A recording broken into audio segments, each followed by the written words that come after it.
നമസ്തേ, doctor ജെന്നിയാണ്. ജീവനത്തിൽ പ്രകൃതി ചികിത്സ ചെയ്യാൻ ആഗ്രഹിച്ചുകൊണ്ട് എന്നെ കോൺടാക്ട് ചെയ്യുന്ന പലരും ഇവിടുത്തെ ഭൗതിക സൗകര്യങ്ങളെ കുറിച്ചിട്ട് അന്വേഷിക്കാറുണ്ട്. എന്നാൽ വാസ്തവം പറയട്ടെ, ജീവനത്തിൽ ഭൗതിക സൗകര്യങ്ങൾ വളരെ കുറവാണ്. വളരെ ചെറിയൊരു ആശുപത്രിയാണിത്. വെറും 29 പേർക്ക് മാത്രം ഒരു സമയം ചികിത്സ എടുക്കാൻ പറ്റുന്ന പരിമിതമായിട്ടുള്ള സൗകര്യങ്ങളോട് കൂടിയിട്ടുള്ള ഒരിടം.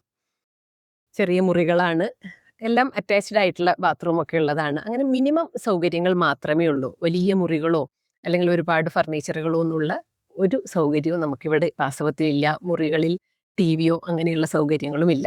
വളരെ ക്ലീൻ ആയിരിക്കും. ഒരാൾക്ക് പരിമിതമായിട്ടുള്ള സൗകര്യങ്ങളിൽ ജീവിച്ചു പോകാനായിട്ടുള്ള ഒരു മനസ്സുണ്ടെങ്കിൽ ധൈര്യമായിട്ട് ജീവനത്തിലേക്ക് വരാം. എന്നാൽ ലക്ഷറി ആയിട്ടുള്ള മുറികളൊക്കെ വേണം എന്ന ആഗ്രഹമുള്ളവർ ജീവനത്തിലേക്ക് വരുമ്പോൾ അവിടെ നിരാശയുണ്ടാവാം. ഭൗതിക സൗകര്യങ്ങളുടെ കാര്യത്തിൽ മാത്രം. എന്നാൽ ചികിത്സയുടെ കാര്യത്തിൽ അങ്ങനെയല്ല. ചികിത്സ വളരെ ആഴത്തിലുള്ളതാണ്. ഞങ്ങളുടെ പ്രകൃതി ചികിത്സയുടെ ഫിലോസഫി. ആ ഫിലോസഫി കൃത്യമായിട്ട് ഒരാളെ പറഞ്ഞു ബോധ്യപ്പെടുത്താനും ആ ബോധ്യപ്പെടലിന്റെ അടിസ്ഥാനത്തിൽ അയാളിൽ വലിയൊരു രോഗചികിത്സ നടപ്പിലാവാനും ശരീരത്തിന്റെ തലത്തിൽ മാത്രമല്ല മനസ്സിന്റെ തലത്തിലും കൂടി വളരെ കൂടിയ ഒരു ഉന്നമനത്തിലേക്ക്, കൂടിയ ഒരു ആരോഗ്യത്തിലേക്ക്, കരുത്തിലേക്ക് ഒരാൾക്ക് എത്തിച്ചേരാനും ഇവിടെ സാധിക്കും. അങ്ങനെ ചികിത്സയ്ക്ക് കൂടുതൽ പ്രാധാന്യം നൽകുകയും ഭൗതിക സൗകര്യങ്ങൾക്ക് പ്രാധാന്യം വളരെ കുറയുകയും ചെയ്യുന്ന ഒരിടം തന്നെയാണിത്. ഭൗതിക സൗകര്യങ്ങൾ മനഃപൂർവ്വം ഞങ്ങൾ വേണ്ടാന്ന് വെച്ചിട്ടുള്ളതൊന്നുമല്ല. സാമ്പത്തികമായിട്ട് നല്ല പരിമിതി ഉള്ളവരാണ് ഞങ്ങൾ എന്നുള്ളത് കൊണ്ട് തന്നെയാണ് ഭൗതിക സൗകര്യങ്ങൾ ഇത്രയും കുറഞ്ഞിരിക്കുന്നത്. ഇപ്പോഴും ജീവനം ഒരു വാടക കെട്ടിടത്തിൽ തന്നെയാണ് നടത്തിക്കൊണ്ടു പോകുന്നത്. എങ്കിലും പ്രകൃതി ചികിത്സ എന്ന് പറയുന്ന ഒന്നിന്റെ തത്വശാസ്ത്രം, അത് മനുഷ്യന്റെ മനസ്സിലേക്ക് എത്തിക്കുക, പൊതുജനങ്ങളിലേക്ക് എത്തിക്കുക എന്ന് പറയുന്ന വലിയൊരു ലക്ഷ്യം ഞങ്ങളുടെ മനസ്സിലുണ്ട്. പ്രകൃതി ചികിത്സയുടെ തത്വശാസ്ത്രം ജീവനത്തിൽ ഞങ്ങൾ പരിശീലിപ്പിക്കുന്നത് അത് വളരെ ആഴത്തിലുള്ളതാണ്. അതൊരു മനുഷ്യന്റെ ശാരീരികവും മാനസികവുമായിട്ടുള്ള എല്ലാ തരത്തിലുള്ള വിഷമങ്ങളെയും പരിഹരിക്കാൻ ഉതകുന്നതാണ്. ഏതൊക്കെ വിധത്തിലാണ് ഈ ശരീരത്തിന്റെ സെൽഫ് ഹീലിംഗ് എന്ന് പറയുന്ന ഒരു അസാധ്യമായിട്ടുള്ളൊരു കഴിവിനെ ഉപയോഗപ്പെടുത്താനായിട്ട് സാധിക്കുക? എന്തുകൊണ്ടാണ് ഈ സെൽഫ് ഹീലിംഗ് ശരീരത്തിൽ നടപ്പിലാവുന്നില്ല എന്ന രീതിയിൽ നമ്മൾ രോഗികളായി മാറിക്കൊണ്ടിരിക്കുന്നത്? എങ്ങനെ ഈ ബ്ലോക്ക് പരിഹരിക്കാം? സ്വയം ചികിത്സിക്കാനായിട്ടുള്ള ശരീരത്തിന്റെ കഴിവിനെ ഏതൊക്കെയോ തരത്തിൽ ബ്ലോക്ക് ചെയ്യപ്പെട്ടിരിക്കുന്നു. ആ ബ്ലോക്ക് മാറ്റുന്നത് എങ്ങനെയെന്ന് പരിശീലിപ്പിക്കുന്നു. അതിന്റെ ഭാഗമായിട്ട് ഇവിടെ ജീവനത്തിൽ പ്രകൃതി ചികിത്സ പരിശീലിക്കുന്നവർ ബ്ലോക്കുകൾ മാറ്റി ശരീരം സ്വന്തം വലിയ വലിയ പ്രശ്നങ്ങളെപ്പോലും പരിഹരിക്കുന്നത്, വലിയ വലിയ രോഗങ്ങളെപ്പോലും പരിഹരിക്കുന്നത് സ്വന്തം ശരീരത്തിൽ തന്നെ അനുഭവിച്ചറിയുന്നു. അതിൻ്റെ ഭാഗമായിട്ടുണ്ടാവുന്ന ശാരീരികമായിട്ടുള്ള കരുത്തും മാനസികമായിട്ടുള്ള ഒരു കൂടിയ ആത്മധൈര്യവും പേറി ഓരോരുത്തരും ജീവനത്തിൽ നിന്നും മടങ്ങുന്നു.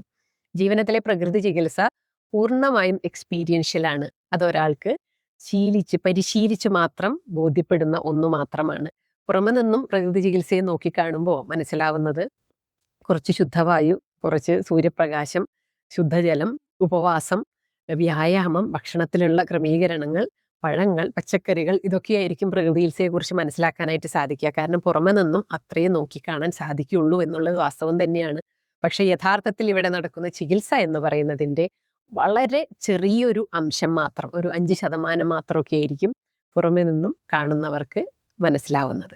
യഥാർത്ഥത്തിൽ ഒരുവന്റെ ഉള്ളിൽ തന്നെയാണ് ചികിത്സ നടക്കുന്നത്. അതായത് രോഗവും രോഗചികിത്സാർത്ഥിയും രോഗചികിത്സയും എല്ലാം ഒന്നായി മാറുന്ന ഒന്നാണ് ഇവിടെ വാസ്തവത്തിൽ പ്രാക്ടീസ് ചെയ്യുന്നത്. അവനവന്റെ ശരീരം തന്നെ അവനവന്റെ പ്രശ്നത്തെ പരിഹരിക്കുന്നത് സ്വയം നോക്കിക്കാണാനായിട്ടുള്ള ഒരു സാഹചര്യം ഉണ്ടാക്കും. എങ്ങനെയാണ് അതിലേക്ക് എത്തിക്കുക എന്നുള്ളത് ഒരുവനെ പഠിപ്പിക്കുകയും ചെയ്യും. എന്തിനാണെന്ന് വെച്ചാൽ തിരികെ പോയതിന് ശേഷവും ഈ ശേഷിയെ പരമാവധി ഉപയോഗപ്പെടുത്താൻ ഓരോരുത്തർക്കും സാധിക്കണം.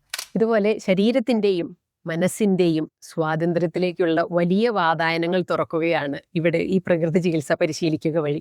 അപ്പോൾ ഭൗതിക സൗകര്യങ്ങൾ എന്ന് പറയുന്നത് വളരെ പരിമിതമാണ് എന്നിരിക്കലും ഇവിടെ ചികിത്സ എന്ന് പറയുന്നതിൽ യാതൊരു വിട്ടുവീഴ്ചയുമില്ല. കാരണം ചികിത്സ ചെയ്യുന്നത് ഓരോരുത്തരുടെയും ശരീരം തന്നെയാണ് എന്നുള്ളത് കൊണ്ട്.